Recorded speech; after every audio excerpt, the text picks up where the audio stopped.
దేవుని పరిశుద్ధ నామానికి స్తోత్రాలు. ఈ రోజున హోషేయ గ్రంథము 11వ అధ్యాయము. ఈ అధ్యాయములో 12 వచనాలున్నాయి. మొదటి వచనం, ఇశ్రాయేలు బాలుడై ఉండగా నేను అతని ఎడల ప్రేమ కలిగి నా కుమారుని ఐగుప్తు దేశములో నుండి పిలిచితిని. రెండవ వచనం, ప్రవక్తలు వారిని పిలిచినను బయలుదేవతలకు వారు బలులనర్పించిరి, విగ్రహములకు ధూపము వేసిరి. మూడవ వచనం, ఎఫ్రాయిమును చెయ్యి పట్టుకొని వానికి నడక నేర్పిన వాడను నేనే, వారిని కౌగలించుకొనిన వాడను నేనే, నేనే వారిని స్వస్థపరిచిన వాడనైనను ఆ సంగతి వారికి మనస్సున పట్టలేదు.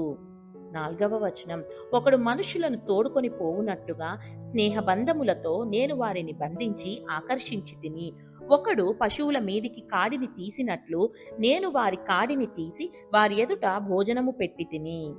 ఐదవ వచనం, ఐగుప్తు దేశమునకు వారు మరలా దిగిపోరు గాని నన్ను విసర్జించినందున అష్షూరు రాజు వారి మీద ప్రభుత్వం చేయును. ఆరవ వచనం, వారు చేయుచున్న యోచనలను బట్టి యుద్ధము వారి పట్టణములను ఆవరించును, అది వారి పట్టణపు గడియలు తీసి వారిని మింగివేయును. ఏడవ వచనం, నన్ను విసర్జింపవలెనని నా జనులు తీర్మానము చేసుకొని ఉన్నారు, మహోన్నతుని తట్టు చూడవలెనని ప్రవక్తలు పిలిచినను చూచుటకు ఎవడును యత్నము చేయడు. ఎనిమిదవ వచనం, ఎఫ్రాయిము, నేనెట్లు నిన్ను విడిచిపెట్టుదును, ఇశ్రాయేలు, నేను నిన్ను ఎట్లు విసర్జింతును, అద్మాను వలె నిన్ను నేనెట్లు చేతును, సెబోయిమునకు చేసినట్లు నీకు ఎట్లు చేతును, నా మనస్సు మారినది, సహింపలేకుండా నా యంతరంగము మండుచున్నది.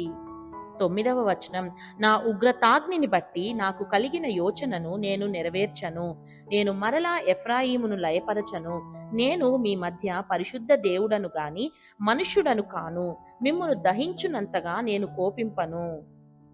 పదవ వచనం, వారు యెహోవా వెంబడి నడిచెదరు, సింహము గర్జించునట్లు ఆయన ఘోషించును, ఆయన ఘోషింపగా పశ్చిమ దిక్కుననున్న జనులు వణుకుచూ వత్తురు.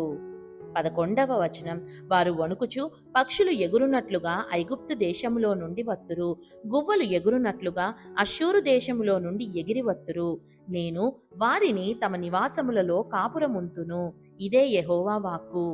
12వ వచనం, ఎఫ్రాయిము వారు అబద్ధములతో నన్ను ఆవరించియున్నారు, ఇశ్రాయేలు వారు మోసక్రియలతో నన్ను ఆవరించియున్నారు, యూదావారు నిరాటంకముగా దేవుని మీద తిరుగుబాటు చేయుదురు, నమ్మకమైన పరిశుద్ధ దేవుని మీద తిరుగబడుదురు. దేవుడు చదవబడిన పరిశుద్ధ వాక్యాన్ని మనందరి వినికిడిలో దీవించి మనల్ని ఆశీర్వదించునుగాక. ఆమేన్.